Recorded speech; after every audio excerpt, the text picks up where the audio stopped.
अरे, ये तो कोई सोने का हार लगता है। वाह, कितना खूबसूरत हार है।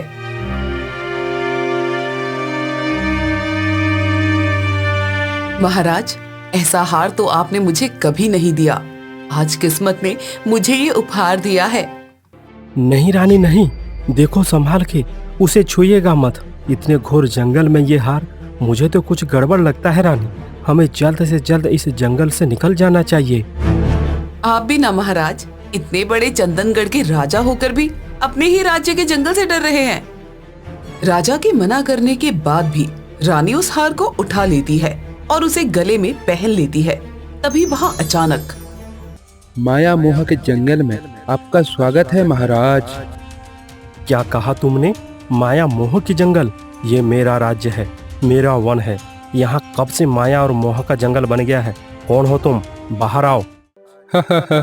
माया मोह तो पूरे धरती पर मौजूद है, सभी लोगों में फैला है। उसे किसी राज्य या राजा की अनुमति की आवश्यकता नहीं है। अरे तुम हो कौन? यहाँ से चले जाओ। मैं मोह हूँ और मैं आपके साथ ही चलूंगा, क्योंकि आपने मुझे छूकर जगा दिया है। क्या मुझे बेवकूफ समझते हो?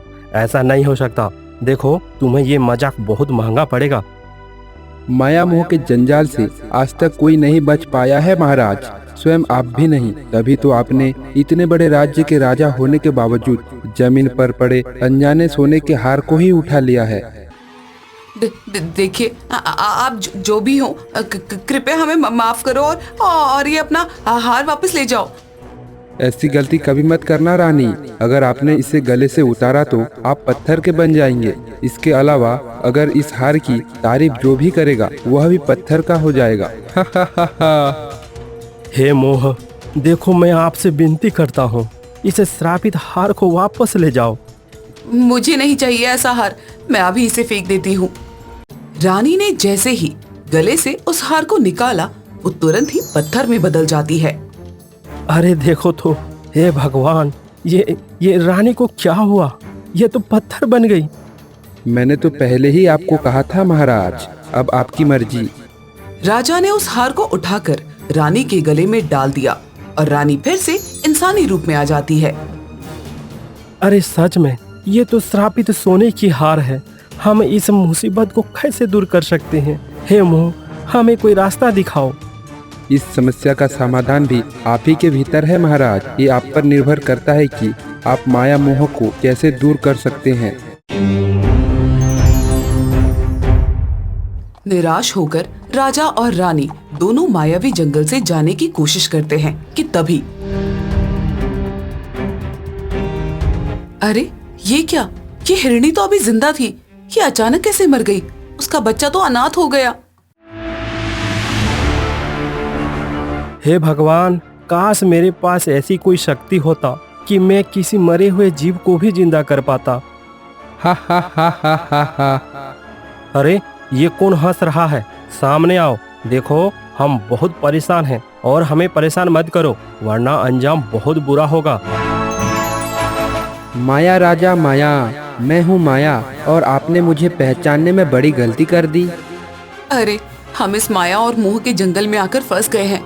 महाराज चलिए, हमें जाना चाहिए। रुकिए महाराज, मैं आपको वरदान देने आया हूँ। वरदान?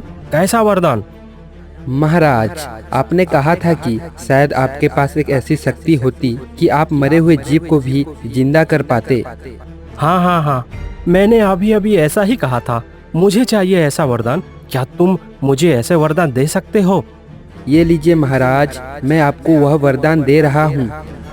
आपके इस दयालु भावना से मुझे बहुत खुशी हुई महाराज। मैं आपको ये वरदान देता हूँ कि आप मरे हुए जीव को भी वापस जिंदा कर सकते हैं। हे माया, आपका बहुत बहुत धन्यवाद। आपने मेरे मन की बात जान ली। मैं अभी इस हिरण को जिंदा कर देता हूँ। हे माया की मायावी शक्ति, इस मरे हुए हिरण को जिंदा कर दे।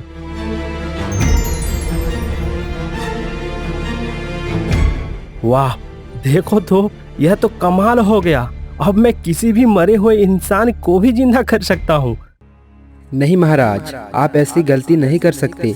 आपको वरदान तो मिला है, परंतु परंतु परंतु क्या? आप बताते क्यों नहीं? चुप क्यों हो गए? सुनिए महाराज, यह वरदान सिर्फ 3 ही बार काम करेगा और जब आपका तीसरा बार पूरा हो जाएगा उस दिन आपका मृत्यु हो जाएगा। आपने अभी एक वरदान का उपयोग कर चुके हैं, अब आपके पास सिर्फ 2 ही वरदान बाकी हैं। यह कैसा वरदान है? मुझे नहीं चाहिए ऐसा वरदान। राजन, यह वरदान मैं पहले ही आपको दे चुका हूँ। इतना कहकर माया वहाँ से गायब हो जाता है। हे भगवान, हम एक कैसी मायावी जंगल में आकर फंस गए। यहाँ तो माया और मोह का वास है। अब हमें इस श्रापित जंगल के श्रापित वरदान से मुक्ति कैसे मिलेगी? महाराज, मुझे माफ कर दीजिए। ये सब का कारण मैं खुद हूँ। मैंने ही आपको जबरदस्ती वन विहार के लिए कहा था। आप मत रोइए महारानी, समस्या है तो उसका समाधान भी जरूर होगा। आप निश्चिंत हो जाइए। चलिए अब हम राजमहल चलते हैं। दोनों घोड़ों पर सवार जंगलों के बीच चल रहे थे कि तभी रानी की नजर एक साधु महात्मा पर पड़ती है। महाराज, वो देखिए, वहाँ एक साधु महात्मा बैठे हैं। शायद वही हमें इस श्राप से मुक्ति का मार्ग दिखा सकते हैं। प्रणाम हे साधु महात्मा, हमारी रक्षा कीजिए। बताइए राजा, मैं आपकी कैसी मदद कर सकता हूँ? हे साधु महात्मा, आज हम इस मायावी जंगल में आकर फंस गए हैं। वरदान पाकर भी हम श्रापित हो गए हैं। आप हमें मुक्ति का मार्ग बताइए। माया मोह के इस मायावी जंगल में आकर हम जीवन के अंधकार में धंस गए हैं। हे त्रिकालदर्शी, हमारी रक्षा करे। इस श्राप रूपी वरदान से मुक्ति का कोई उपाय बताइए। साधु बाबा अपनी दोनों आंखें बंद करके देखते हैं, फिर कहते हैं, महाराज, मैंने देखा कि आप दोनों को माया और मोह ने जकड़ लिया है। वरदान पाकर भी आप श्रापित हो गए हो। हे महापुरुष, आप हमें मुक्ति का मार्ग बताइए। हे राजन, इस माया और मोह से सिर्फ वैसे इंसान या जीव आपको मुक्ति दिला सकता है जो इस पृथ्वी का नहीं है। इस पृथ्वी का नहीं है? हे भगवान, अर्थात हम पूरा जीवन श्रापित ही रहेंगे? नहीं राजन, अभी आप अपने आप को संभालिए। अभी तो आपको और भी कई त्याग करना पड़ेगा। मुझे मुक्ति का मार्ग बताइए बाबा, मुक्ति का मार्ग बताइए। समय से पहले कुछ भी संभव नहीं है महाराज। वक्त आने पर मैं आपको स्वयं मुक्ति का मार्ग बताने का प्रयास करूंगा। इस तरह दोनों राजा और रानी मायावी जंगल से निकलकर राजमहल पहुंच जाते हैं। अरे देखो तो भाई, रानी जी की हार कितना खूबसूरत दिख रहा है। अरे हाँ भाई हाँ, ये हार तो बहुत ही खूबसूरत दिख रहा है। हे भगवान, राजमहल आते ही इस श्रापित हार ने अपना असर दिखाना शुरू कर दिया है। वाह महारानी जी, ये हार तो बहुत खूबसूरत है। इसने आपकी खूबसूरती को और भी ज्यादा बढ़ा दिया है। इस तरह श्रापित सोने के हार की जो भी तारीफ कर रहा है वो पत्थर बनता जा रहा है। इस तरह कई दिन बीत गए। इस बीच रानी ने एक राजकुमार को जन्म दिया। राजा रानी अपनी संतान को लेकर बहुत खुश थे। वहीं दूसरी ओर अरे भाई, मैंने सुना है इस जंगल में एक सोने का हिरण रहता है जो पूरे सोने का बना हुआ है। मुझे कैसे भी करके उसे पकड़ना है, पर अब मैं कहाँ जाऊँ? हाँ, चलो ठीक है भाई, मैं इस पेड़ के नीचे थोड़ा बैठकर आराम कर लेता हूँ। उसके बाद जंगल के अंदर प्रवेश करूँगा।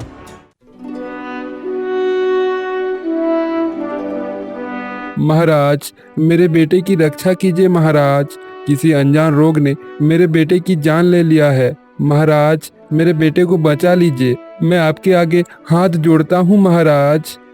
ये कैसी विडम्बना है? अब मैं इस बच्चे का जीवन कैसे बचा सकता हूँ?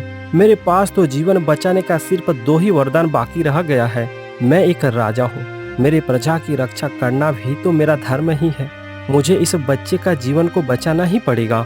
हे माया की मायावी शक्ति, इस बच्चे के प्राण की रक्षा कर।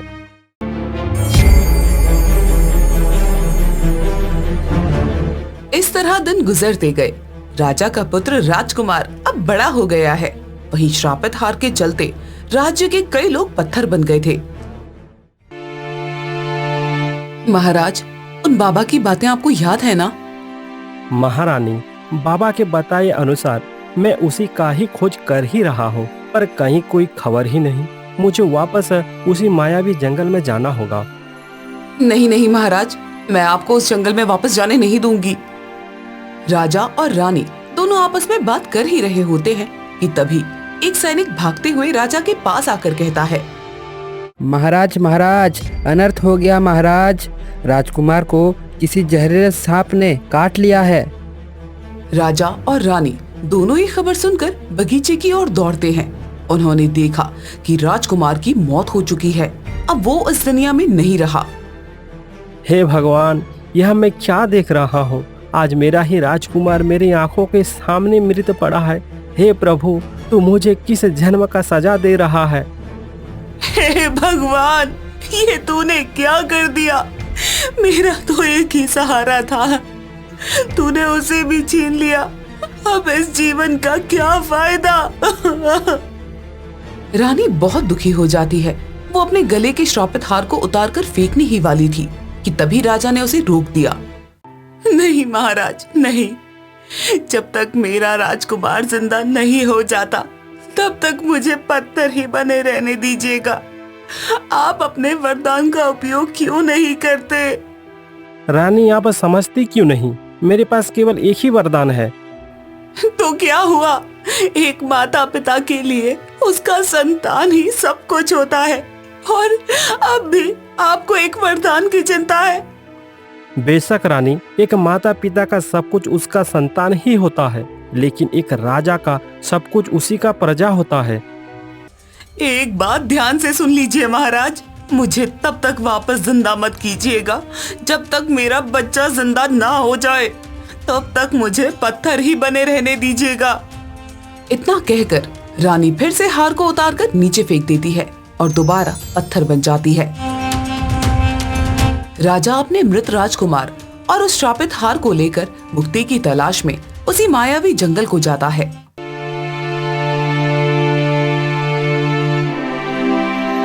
अरे बाप रे बाप, समय का तो पता ही नहीं चला। शाम भी होने को है। शाम होने से पहले मुझे उस सोने के हिरण को खोजना होगा। स्वागत है आपका, हे दिव्य पुरुष। अरे, मुझे वह सोने का मिर्ग चाहिए। उसके बाद तुम जो भी कहोगे, मुझे सभी शर्त मंजूर है। मैंने तुम्हें वरदान दे दिया है। अब तुम्हें यह जादुई शक्ति सीधे स्वर्ण मृग के पास ले जाएगा। चलो, बहुत बढ़िया हुआ। अच्छा, तुम्हारा शर्त क्या था? वो तो मैं पूछना भूल गया। मेरा शर्त तो बस इतना ही है कि जब तुम्हारा खोज पूरा हो जाएगा तो तुम उस समय इंसान से असुर बन जाओगे। अरे अरे बाप रे बाप, नहीं नहीं नहीं, मुझे ऐसे वरदान नहीं चाहिए। असुर बनकर भला मैं अगर सोना मिल भी जाए तो मैं उस सोने का क्या ही करूँगा। ले जाओ भाई, ले जाओ, आपका वरदान वापस ले जाओ। मोह माया के द्वारा दी गई जादुई शक्ति के सहारे शिकारी धीरे धीरे सोने के हिरण की ओर बढ़ने लगा। वहीं दूसरी ओर राजा अपने राजकुमार को लेकर जंगलों पर भटक रहा था।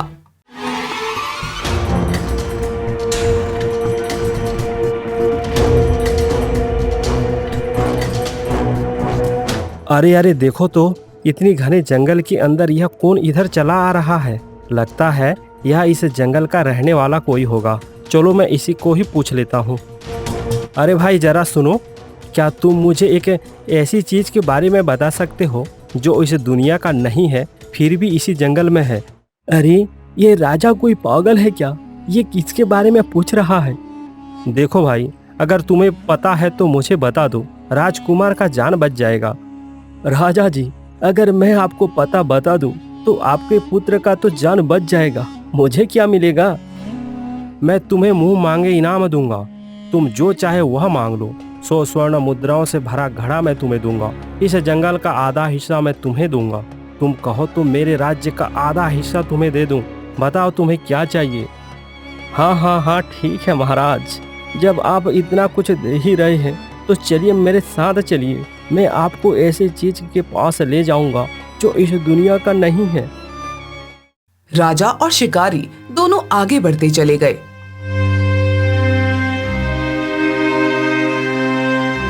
कुछ देर चलते चलते स्वर्ण मृग के पास पहुंच जाते हैं।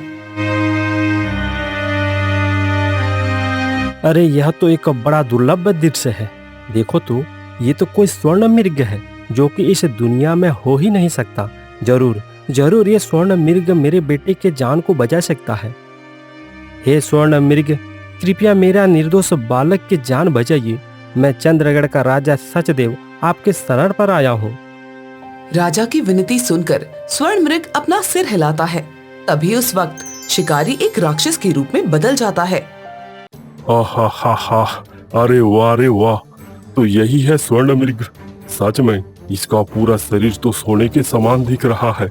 एक काम करता हूँ, इसको मारकर सारा सोना मैं ले जाऊंगा। हा हा हा हा हा हा। इतना कहकर राक्षस स्वर्ण मृग के ऊपर अपना तीर छोड़ देता है। हे राजन, क्या आपने मुझे जीवन दान दिया है? आपका बहुत बहुत धन्यवाद।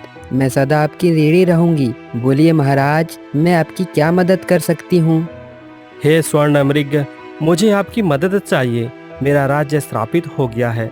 मेरी पत्नी पत्थर बन चुकी है। मेरे राज्य के कई लोग पत्थर में बदलने लगे हैं। मायावी जंगल का माया पूरे राज्य में फैल रहा है और आज मेरा पुत्र अब इस दुनिया में नहीं रहा। अब आप ही मुझे इस श्राप से मुक्ति दिला सकते हैं। हे राजन, आप एक सच्चे, नेक, दयालु राजा हैं। मैं आपकी मदद जरूर करूंगी। क्या आप वह श्रापित हार मुझे दे सकते हैं? यह वही श्रापित हार है जिसके चलते ये सब कुछ हो रहा है। यह लीजिए, मैं आपको हार दे रहा हूँ। राजा श्रापित हार स्वर्ण मृग को दे देता है। जैसे ही मृग उस हार को स्पर्श करता है, मृग अब एक साधु बन जाता है। अरे अरे देखो तो, ये क्या हो रहा है? ये स्वर्ण मृग अब बाबा कैसे बन गई? आप तो वही बाबा हो ना जिससे मैं कुछ वर्ष पहले इसी जंगल में मिला था। हाँ हाँ राजन, आपने बिल्कुल सही कहा और मैंने कहा भी था कि समय आने पर मैं आपकी मदद करने जरूर आऊँगा। लो राजा, अब मैं आपके सामने खड़ा हूँ। हे सिद्ध महापुरुष, आप मुझे मुक्ति का मार्ग बताने वाले थे। मैं उसी मुक्ति की तलाश में यहाँ आया हूँ। इस मायावी जंगल को दोबारा आया हूँ। क्या आप मुझे मुक्ति का मार्ग बता सकते हैं? सुनो राजा, मुक्ति का मार्ग और कहीं नहीं, मुक्ति सभी के अंतर्मन में स्थित होता है। अगर आप इस दुनिया की माया, मोह, लोभ, काम, क्रोध का अगर आप त्याग करते हैं तो आप मुक्ति को प्राप्त कर सकते हैं महाराज। आज मेरा राजकुमार, मेरा राज्य, मेरी पत्नी, सब कुछ मुझसे छिन गया है बाबा। हा हा हा हा, राजा जी, आपकी जीत हुई। आपने माया मोह को भी पीछे पछाड़कर एक राजा का धर्म निभाया है। अगर आप चाहें तो अपने बेटे की जान बचा सकते थे, फिर भी आपने एक बेजुबान जीव की जान बचाई। यह देखकर मुझे बड़ी खुशी हुई। ये कहकर बाबा ने हार पहन लिया।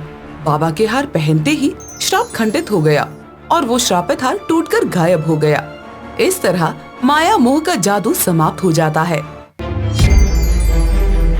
हे राजन, हम दोनों मोह और माया आपकी परीक्षा ले रहे थे। आप परीक्षा में सफल रहे। वाकई में आप माया और मोह से दूर रहकर अपने प्रजा के लिए निष्ठापूर्वक अपना कर्तव्य का पालन कर रहे हैं। आपके निस्वार्थ भाव को देखकर मन गदगद हो गया। जाओ राजा, आज से हम आपको इस मोह माया के चक्रव्यूह से आजाद कर देते हैं। आज के बाद आपके ऊपर कोई श्राप का असर नहीं होगा। आपका राज्य उन्नति की ओर आगे बढ़े। आपके राज्य में खुशहाली, सुख, संपदा बनी रहे। हम आपको ये वरदान देते हैं।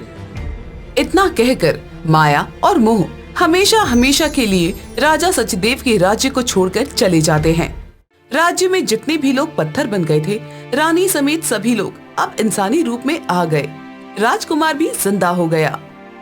मुझे माफ कर दीजिए राजा जी, मैं बहक गया था। कोई बात नहीं शिकारी, अब तुम जा सकते हो। मैंने तुम्हें माफ कर दिया। राजा और राजकुमार दोनों राजमहल आते हैं। दोनों का स्वागत पूरे राज्य के लोग करते हैं। इस तरह चंद्रगढ़ राज्य पहले की तरह फिर से खुशहाली से भर गया। लोग खुशी खुशी अपना जीवन जीने लगे।